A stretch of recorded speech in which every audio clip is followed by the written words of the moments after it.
My dear friends, welcome back to the Beyond the Horizon program, part 9. There was an inordinate delay in presenting you this part 9 because there was some technological problems. Hope that you will bear with us. We are extremely sorry for that. So, in this part 9, we are presenting you with the Indian astronomy. You may ask it, why the Indian astronomy?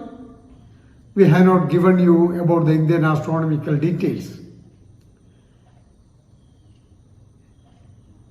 There was hectic astronomical activities in India, like any other part of the world. Especially during BC 1600 to onwards, there was certainly lot of activities in Indian astronomy. Lot of famous astronomers and mathematicians was there. So we are presenting you today some of the earliest astronomers' history. In the last part 8, we have actually concluded the ending part of the dark astronomy.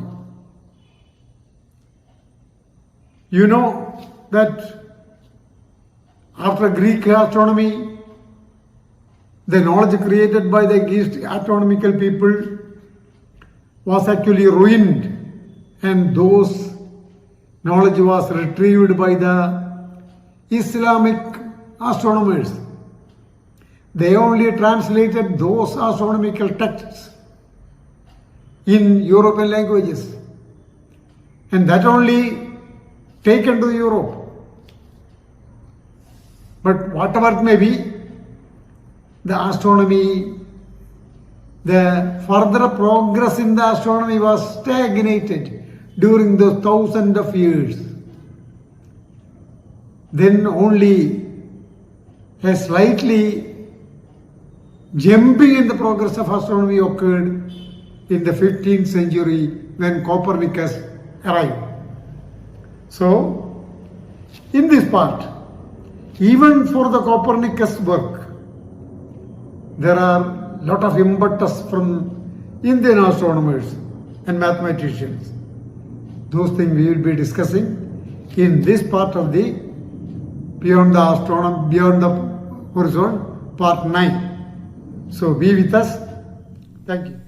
Indian astronomy begin with the Vedic ages. The first two Vedas. One is Rig Veda, other is Yajurveda. First text of Indian astronomy is called Vedanga Jyotisha. And Vedanga Jyotisha is a part of Vedangas.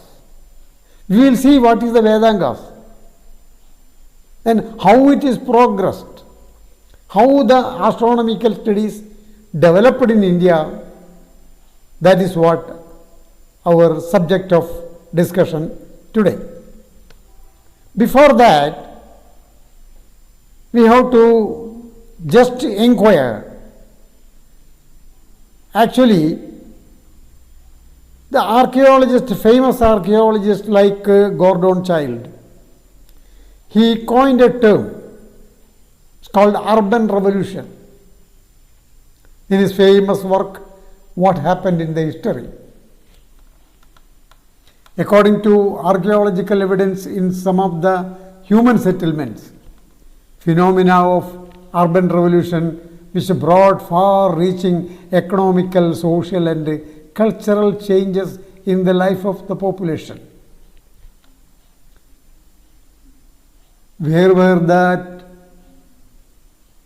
places of the urban revolution occurred? We will see into it.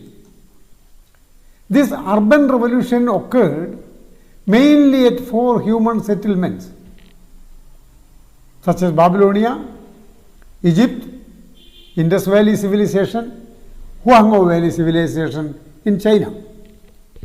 These places were actually the most civilized human settlement in the world. Economical, agricultural activities flourished. There was good sanitation arrangements. Drainage was there. Multi-story building was there. Arts, culture, well-paved pathways, bath houses, etc. They could have conducted the sky watching also, prepared calendars. It was a civilized society. Some places of this civilized society was completely excavated and studied thoroughly by archaeologists. Gordon Childe was one of the famous archaeologists. He evaluated this urban revolution system thoroughly, and he argued one of those sites is Mohenjo-daro and Harappa, that is nowadays in Pakistan. Another is Egypt. So these urban revolution sites flourished, but it was not actually until 1300 BC, it was completely crumbled due to various reasons. In the meantime, from the valley of Caucasus in Central Asia mountains, pastoral nomads with their cattle and horses migrated little by little.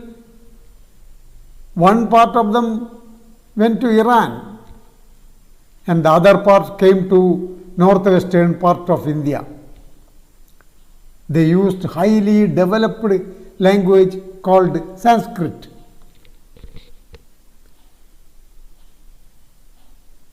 It was not a written language.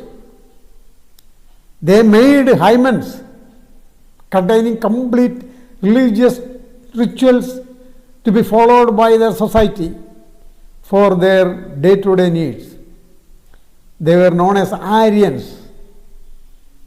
This collection of hymens called Vedas.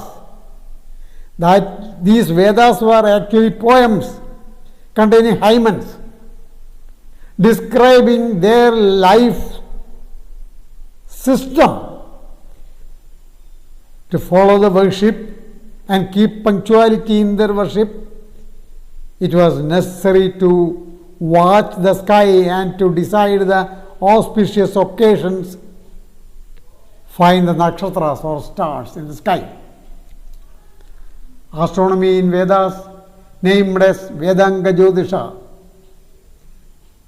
Actually, Vedanga Jyotisha, as per the historians, was joined in the text of Vedas, in 2 Vedas, Rig Veda and Yajur Veda, that was written during 1600 BC. But Babylonians was the earliest civilization to look at the sky. That was around 3000 years before Christ. And also was the Indus Valley people.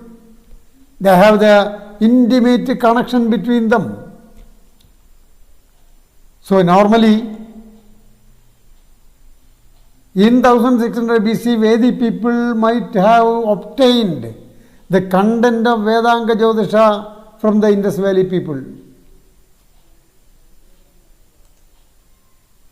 It was natural in all ancient civilizations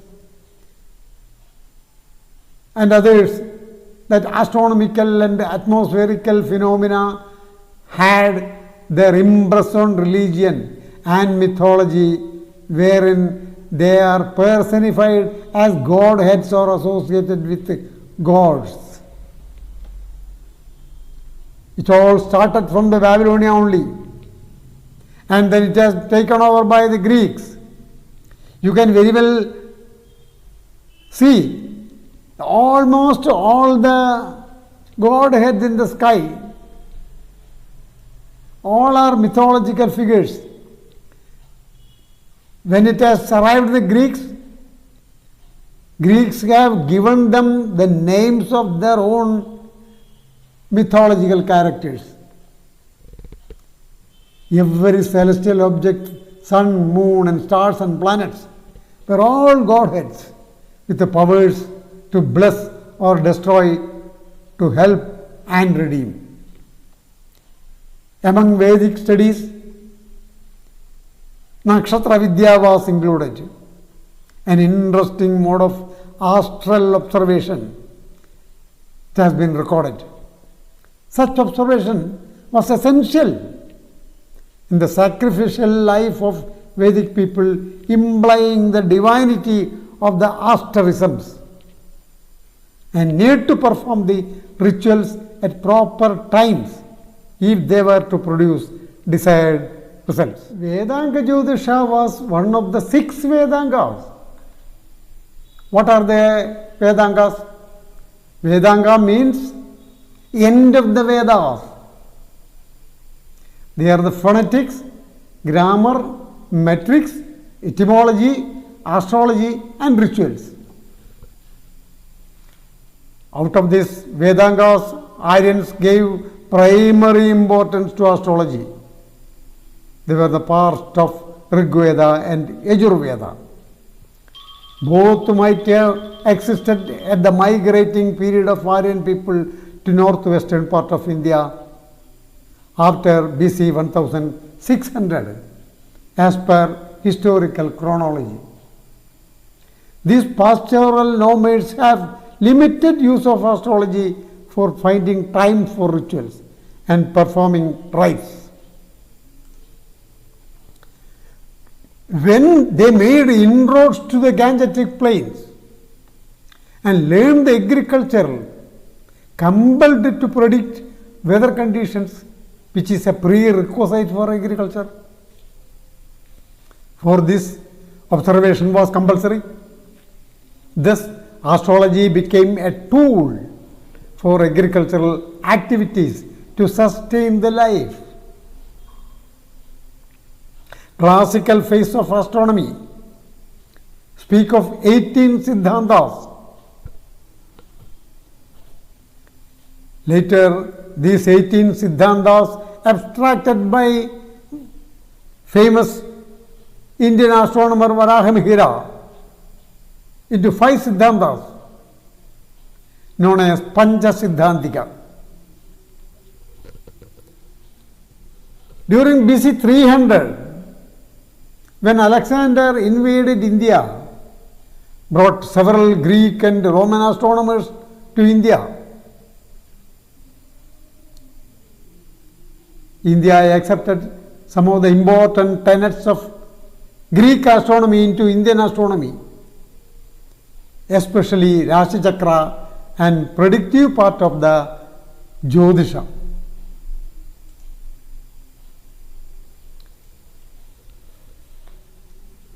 In the 5th century AD was a wonderful period for Indian astronomy. Most renowned of all astronomers in India was Aryabhatta, born at Ashmagam, southern part of Gujarat, in 476 AD, and he later migrated to Kusumapura, Patna in Bihar. It is learned that he was the Vice Chancellor of the Nalanda University. He composed his famous work Aryabhatiyam at the age of 23. Aryabhatiyam consists of 4 parts: Geetika, Ganita, Kalakriya, and Gola. In Geetika Pada, or part of Geetika, he introduced the units of time such as Manundara, Yuga, and Kalpa, different from Vedanga Jyotisha. This division of time was not seen in the Vedanga Jyotisha. It was only after Aryabhata's arrival. Circular units of arc or degrees, Amsha, minutes, Kala, and linear units of Yojana, Hasta, and Angula. The number of revolutions of planets in a Yugam. Yuga is considered 43 lakhs 20,000 years are given. Besides, he gave diameters of planets, their apogees of the orbital planes, with the ecliptics and the peripheries of the epicycles also he included in his Aryabhatium. These data are given in a concentrated capsule form in just 10 verses of his Aryabhatium. The second part of Ganitapada contains 33 stanzas, essentially dealing with mathematics, geometrical figures, mensuration, progressions, arithmetics, problem of shadow of gnomon, simple and quadratic equations, etc. The Kalakriya Pada, the third part, contains 25 verses explaining the various units of time and method of determination of positions of planets for a given day, angular speed of planetary motions and concept of weekdays. Golapada forms the last part of Aryabhatium, contains 50 stanzas, important geometrical aspect of celestial sphere discussed in this part. Ecliptics, celestial equator, the nodes and shape of the earth, course of the day and night, rising, zodiacal sign in the eastern horizon. Everything was discussed. Also discussing about lunar and solar eclipses. Now we will see the system propounded by the Aryabhata in his famous work Aryabhatium. It was actually Ardharatrika system, that is, the day starts from the midnight. Another unique method of representing huge numbers used by the Aryabhata is alphabets for the purpose of metrics, as a different from methods of Kadavayadi or Bhuta Sankhya. Actually, these Kadavayadi and Bhuta Sankhya is now in vogue, and the value of pi found out by Aryabhata is 3.1416, which is correct to the first 4 decimal places first time in India. He gives it as the ratio of 62,832 to 20,000. Aryabhata says that the earth is spherical and circular in all directions. Half of the globe of earth and planets are dark due to their own shadows. Other half facing the sun are Aryabhata was the first to state the rising and setting of the sun.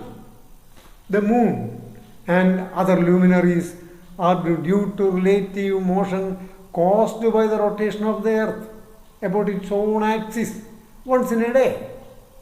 He said, just as a man in a boat moving forward sees the stationary object either side of the river as moving backward, just so are the stationary stars seen in the sky by the people of Lenga. Lenga means the equator of the earth.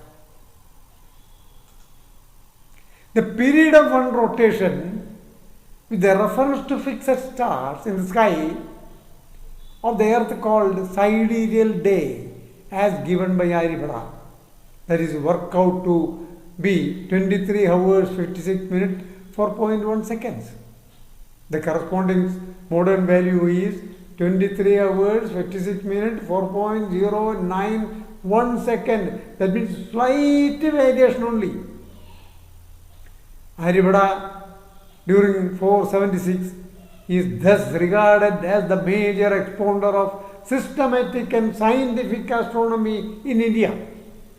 Unparalleled popularity of Aryabhata and his system of astronomy is demonstrated by the fact that the remarkable development of astronomy in Kerala during 14th to 19th centuries based on his system. Then comes Varahamihira. His period was 505 to 587 AD. After Aryabhata comes Varahamihira, son of Aditya Dasa, born at Malwa, Avanti. Varahamihira was one of the Navaratnas in the court of King Vikramaditya, Yashodharman of Ujjain. Out of 18 Siddhantas of classical period, Varaha abstracted and wrote his famous work as Pancha Siddhantika. Surya, Romaga, Paulisha, Vasishta, Paidamaha are the 5 Pancha Siddhantikas.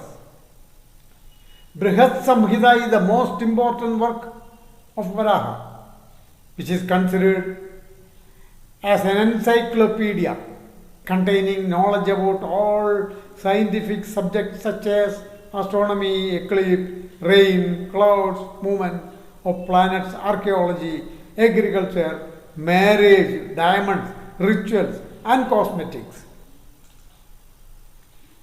The third famous work of Varahamihira was Brihat Jataka, which is considered as the Bible of Jyotishis of India, even now. Out of the Pancha Siddhantika, Paulisha and Romaga Siddhantas are based on the Hellenistic astronomy. Vedanga Jyotisha in Rigveda do not speak of planets other than sun and moon, but in Pancha Siddhantika contained computations of other planets too. Varahamihira, in addition to his famous work, wrote 2 more works, Yoga Yatra and Vivaha Patala.